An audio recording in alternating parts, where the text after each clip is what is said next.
कैसा हो अगर मैं आपसे कहूं कि ईश्वर तक पहुंचने का सबसे सीधा रास्ता किसी पवित्र नदी में डुबकी लगाना या किसी ऊंचे पहाड़ पर चढ़ना नहीं है।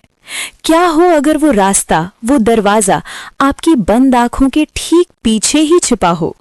आज हम ध्यान की उन गहरी और सरल विधियों से पर्दा उठाएंगे जो आपको सीधे उस दिव्य शक्ति से जोड़ सकती हैं जिसे आप खोज रहे हैं।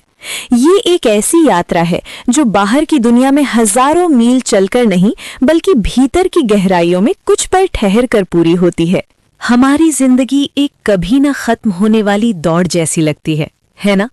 हम पैदा होते हैं और हमें सिखाया जाता है कि खुशी, सफलता और सुकून सब कुछ कहीं बाहर ही मिलेगा। हम अच्छी पढ़ाई के पीछे भागते हैं ताकि अच्छी नौकरी मिले। अच्छी नौकरी मिल जाए तो अच्छा घर, गाड़ी और एक आरामदायक जिंदगी के पीछे भागते हैं। हम इज्जत और नाम कमाने के पीछे भागते हैं, रिश्तों में खुशी ढूंढते हैं और इस पूरी प्रक्रिया में हम लगातार बाहर की ओर ही देखते रहते हैं। और जब इस दौड़ भाग से थकान और एक अजीब सा खालीपन महसूस होने लगता है तो हमारी खोज एक नया मोड़ लेती है, आध्यात्मिक खोज। तब हम मंदिरों की ओर भागते हैं, तीर्थ यात्राओं पर निकलते हैं, पवित्र नदियों में नहाते हैं और पूजा पाठ में शांति ढूंढने की कोशिश करते हैं। हमें लगता है कि शायद किसी ऊंचे पहाड़ की चोटी पर, किसी प्राचीन मंदिर के अंदर या किसी पवित्र किताब के पन्नों में हमें वो मिल जाएगा जिसकी हमें तलाश है। ईश्वर से एक जुड़ाव, एक गहरा रिश्ता और मन की शांति। इसमें कोई शक नहीं कि इन जगहों पर एक पवित्र ऊर्जा होती है। ये हमें एक पल के लिए दुनिया की भागदौड़ से अलग करती हैं और हमारे मन में श्रद्धा जगाती हैं।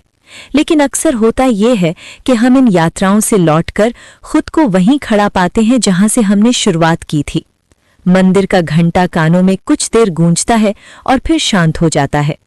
तीर्थ का पुण्य कुछ दिन मन को अच्छा महसूस कराता है और फिर जिंदगी की वही चिंताएं, वही तनाव और वही अधूरापन हमें घेर लेता है। दिक्कत ये नहीं है कि इन बाहरी जगहों में दिव्यता नहीं है। दिक्कत ये है कि हम दिव्यता को कोई बाहरी चीज समझकर खोज रहे हैं, जिसे कहीं जाकर पाना है। हम सोचते हैं कि भगवान किसी मूर्ति में, किसी जगह में या किसी रीति रिवाज में बंद है। हम ये भूल जाते हैं कि अगर ईश्वर हर जगह है तो वो हमारे भीतर भी उतना ही मौजूद है जितना किसी पवित्र धाम में। ये बिल्कुल वैसा ही है जैसे कोई इंसान अपने गले में पहने हुए चश्मे को पूरे घर में ढूंढता फिरे। वो हर दराज, हर अलमारी, हर कोने में झांकता है, परेशान होता है, थक जाता है, पर उसे चश्मा नहीं मिलता। क्यों? क्योंकि जिसे वो बाहर खोज रहा है वो तो उसी के पास है। इसी तरह हम शांति, प्रेम और ईश्वर को बाहर खोजते रहते हैं, जबकि उनका असली खजाना हमारे अपने भीतर ही है। और यहीं से एक नई यात्रा की संभावना जन्म लेती है, बाहर से भीतर की ओर। सदियों से दुनिया के बड़े बड़े ज्ञानियों, योगियों और संतों ने इसी एक राज की तरफ इशारा किया है। उन्होंने हमेशा कहा कि ईश्वर कोई मंजिल नहीं बल्कि एक अनुभव है, एक ऐसी अवस्था जिसे बाहर नहीं बल्कि अपने ही मन की गहराइयों में पाया जा सकता है। उन्होंने हमें बताया कि हमारा शरीर एक मंदिर है और इसके भीतर ही वो परमात्मा रहता है जिसे हम बाहर ढूंढ रहे हैं। भगवत गीता में भगवान कृष्ण अर्जुन को इसी भीतरी रास्ते का राज समझाते हैं। वो कहते हैं कि एक योगी अपने मन और इंद्रियों को काबू में करके अपने अंदर ही परम सुख का अनुभव करता है। वे कठोर तपस्या की जगह संतुलन पर जोर देते हैं, संतुलित खाना, संतुलित काम और संतुलित नींद। उनका संदेश साफ है, परमात्मा से जुड़ने के लिए दुनिया छोड़ने की जरूरत नहीं है, बल्कि दुनिया में रहते हुए अपने मन को साधने की जरूरत है। एक पुरानी कहानी है। एक साधक था जो सालों से ईश्वर को खोजने के लिए भटक रहा था।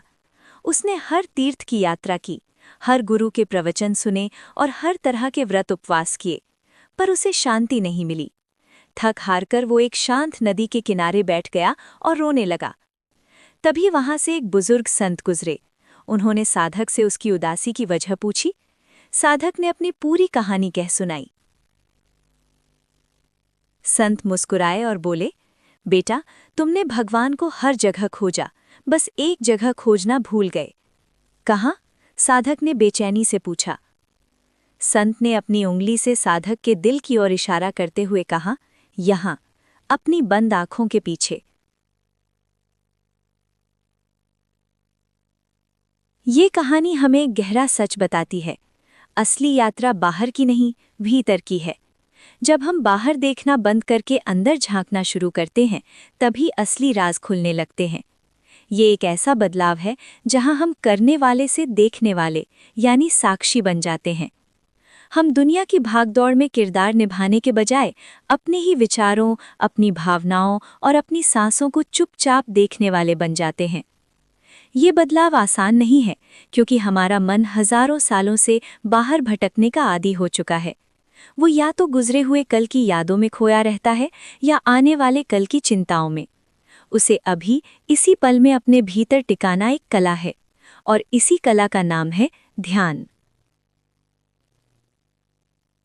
ध्यान वो पुल है जो हमें बाहरी शोर से भीतरी शांति की ओर ले जाता है। ये वो चाबी है जो हमारे अंदर छिपे उस मंदिर का ताला खोलती है, जहां परमात्मा से मिलना मुमकिन है। जब हम अंदर की यात्रा और ध्यान की बात करते हैं, तो मन में अक्सर मुश्किल तस्वीरें उभरती हैं। पहाड़ों में बैठे योगी, मुश्किल आसन या घंटों तक मंत्रों का जाप। लेकिन क्या कोई ऐसा तरीका है जो सरल हो, सहज हो और जिसे आज की भागदौड़ भरी जिंदगी में आसानी से अपनाया जा सके? इसका जवाब है हाँ, और वो रास्ता है राजयोग। राजयोग, जैसा कि ब्रह्मा कुमारी संस्था सिखाती है, योग की एक बेहद सरल और शक्तिशाली विधि है। इसका मतलब है श्रेष्ठ जुड़ाव, आत्मा का परमात्मा के साथ सीधा और सबसे ऊंचा संबंध। ये विधि किसी शारीरिक आसन, प्राणायाम या मंत्र जाप पर आधारित नहीं है। इसके लिए आपको अपनी आंखें बंद करने की भी ज़रूरत नहीं है। इसे आप चलते फिरते, काम करते हुए या बस आराम से कुर्सी पर बैठे बैठे भी कर सकते हैं। राजयोग का पूरा सार 2 गहरी यादों पर टिका है। मैं कौन हूँ? मैं किसका हूँ? राजयोग हमें सिखाता है कि हम ये शरीर नहीं हैं। हम इस शरीर को चलाने वाली एक जीती जागती शक्ति हैं, एक आत्मा। इसे एक सरल उदाहरण से समझिए। एक कार और उसका ड्राइवर। कार चलती है, लेकिन उसे चलाने वाला और दिशा देने वाला ड्राइवर होता है। ठीक उसी तरह ये शरीर एक गाड़ी है और हम, आत्मा, इस गाड़ी के ड्राइवर हैं। हमारा असली रूप रोशनी का एक बिंदु है, एक बहुत छोटी सी चेतन ऊर्जा जो इस शरीर के जरिए सोचती है, फैसले लेती है और काम करती है। हम सब ने नाम, पद, धर्म और रिश्तों के कई नकाब पहने हुए हैं। हम खुद को डॉक्टर, इंजीनियर, पिता, माँ, हिंदू या मुसलमान मानते हैं। राजयोग हमें इन सभी बाहरी पहचानों से परे जाकर अपने असली, शांत, पवित्र और शक्तिशाली आत्मिक रूप को याद करने में मदद करता है। जब हम इस याद में टिकते हैं, तो दुनिया की उथल-पुथल हम पर असर नहीं कर पाती, क्योंकि हम जानते हैं कि हम इन सब से अलग एक शांत देखने वाले हैं। एक बार जब हम अपने आत्मिक रूप में टिक जाते हैं, तो दूसरा कदम है उस परम सोर्स से जुड़ना, जिससे हम सभी आत्माएं आई हैं, परमात्मा। राजयोग में परमात्मा को भी रोशनी का एक शाश्वत चमकता हुआ बिंदु माना गया है, जो प्रेम, शांति, पवित्रता, ज्ञान और शक्ति के सागर हैं। वो हम सभी आत्माओं के परम पिता हैं। ये रिश्ता किसी डर या मजबूरी का नहीं, बल्कि एक बच्चे का अपने पिता के साथ जैसा प्यारा और हक वाला रिश्ता होता है, वैसा है। जैसे एक मोबाइल फ़ोन को चार्ज करने के लिए पावर सोर्स से जोड़ना पड़ता है, ठीक वैसे ही हम आत्माएं, जिनकी शक्ति दुनिया के कामों में खर्च हो गई है, खुद को रिचार्ज करने के लिए परमपिता, उस सुप्रीम पावर सोर्स से जुड़ते हैं। ये कनेक्शन कैसे होता है? सिर्फ एक विचार के जरिए, एक शांत और प्रेम भरा विचार। जब हम खुद को एक शांत आत्मा समझकर उस परमपिता परमात्मा को, जो शांति के सागर हैं, याद करते हैं, तो उनके गुण और शक्तियाँ हम में बहने लगती हैं। ये ठीक वैसा है जैसे एक रेडियो को सही फ्रीक्वेंसी पर सेट करना। जैसे ही कनेक्शन जुड़ता है, संगीत साफ सुनाई देने लगता है। उसी तरह जब हमारा मन शांत और पवित्र विचारों से सही फ्रीक्वेंसी पर सेट होता है तो हमें परमात्मा की शांति, प्रेम और शक्ति महसूस होने लगती है। ये तरीका हमें सिखाता है कि भगवान को खोजने के लिए कहीं जाने की ज़रूरत नहीं है, वो हमसे बस एक विचार की दूरी पर है।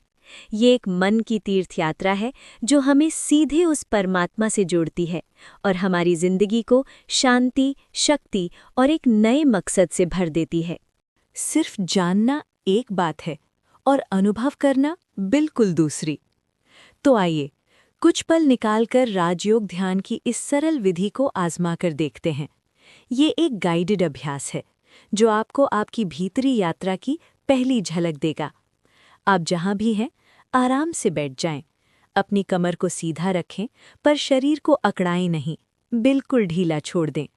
आप अपनी आंखें खुली रख सकते हैं क्योंकि ये एकाग्रता का नहीं, याद का अभ्यास है। अब अपना ध्यान धीरे धीरे बाहरी दुनिया से हटाकर अपने अंदर ले आएं। अपने मन में चल रहे विचारों को देखिए, उन्हें रोकने की कोशिश मत कीजिए, बस उन्हें एक देखने वाले की तरह देखिए, जैसे आसमान में बादल आते हैं और चले जाते हैं। अब एक गहरा विचार अपने मन में लाइए, मैं ये शरीर नहीं हूँ, मैं इस शरीर का मालिक हूँ, इसे चलाने वाली एक ज्योति बिंदु आत्मा। महसूस कीजिए अपने माथे के बीचों बीच जहाँ हम तिलक लगाते हैं, वहाँ एक चमकता हुआ, टिमटिमाता हुआ सितारा है। यही मैं हूँ, एक आत्मा। मैं शांत स्वरूप हूँ, शांति मेरा असली धर्म है।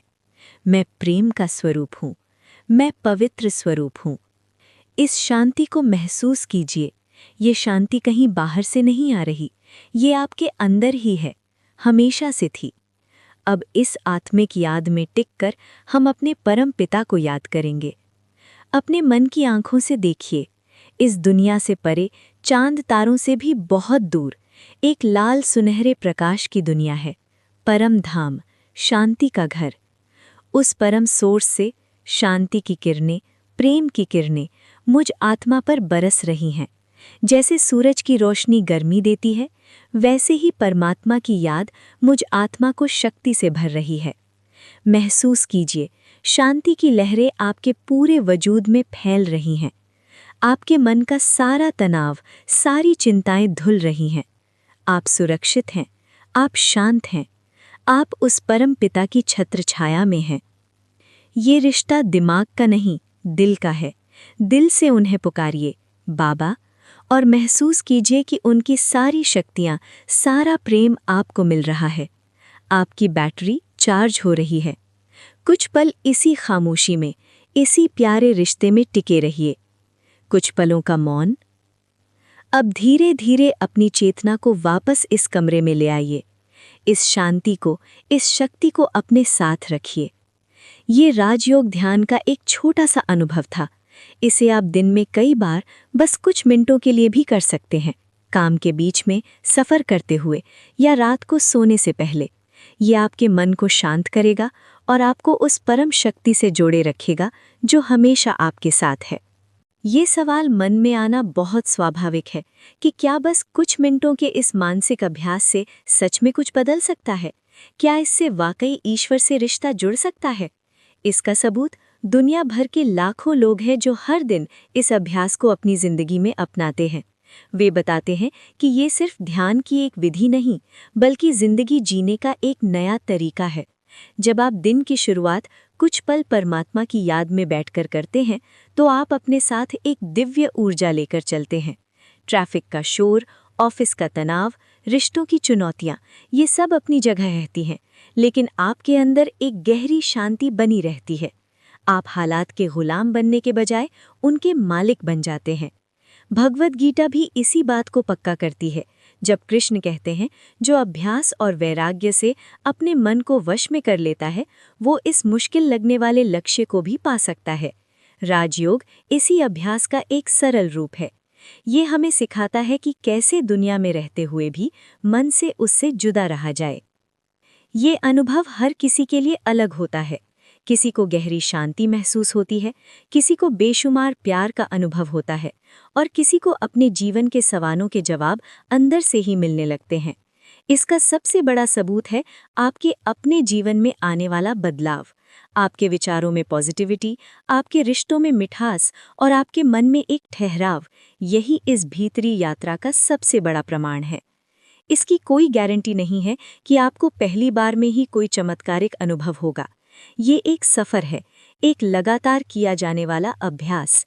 जैसे एक बीज को पेड़ बनने में समय लगता है, उसे रोज़ पानी और धूप की ज़रूरत होती है, वैसे ही इस आत्मिक रिश्ते को गहरा होने में समय और रोज़ के अभ्यास की ज़रूरत होती है।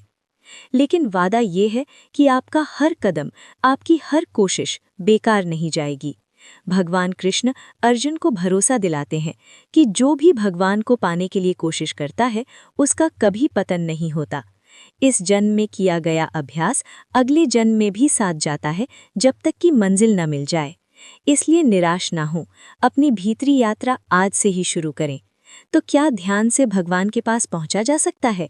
इसका जवाब है बिल्कुल। ध्यान ही वो रास्ता है जो हमें याद दिलाता है कि भगवान की यात्रा कोई बाहरी दूरी तय करना नहीं, बल्कि एक भीतरी खोज है। मंदिर और तीर्थ अपनी जगह महत्वपूर्ण है, पर असली मंदिर हमारा अपना शरीर है, और सबसे बड़ा तीर्थ हमारे मन की गहराइयों में है। परमात्मा आपसे बस एक विचार की दूरी पर है, आपकी शांत चेतना में आपका इंतजार कर रहे हैं। ये यात्रा आपकी जिंदगी बदल सकती है। ये आपको वो शांति और शक्ति दे सकती है जिसे आप हमेशा से खोज रहे हैं। मैं आपको इस रास्ते पर अपना पहला कदम उठाने के लिए दिल से आमंत्रित करता हूँ। आज से ही हर दिन बस 15 मिनट इस राजयोग के अभ्यास को देने की कोशिश करें। सुबह उठते ही या रात को सोने से पहले कुछ पल अपने सच्चे आत्मिक स्वरूप को याद करें और उस परम पिता परमात्मा से जुड़ें। और जब आप ऐसा करें तो अपने अनुभव हमारे साथ नीचे कमेंट्स में ज़रूर साझा करें। आपकी यात्रा दूसरों के लिए प्रेरणा बन सकती है।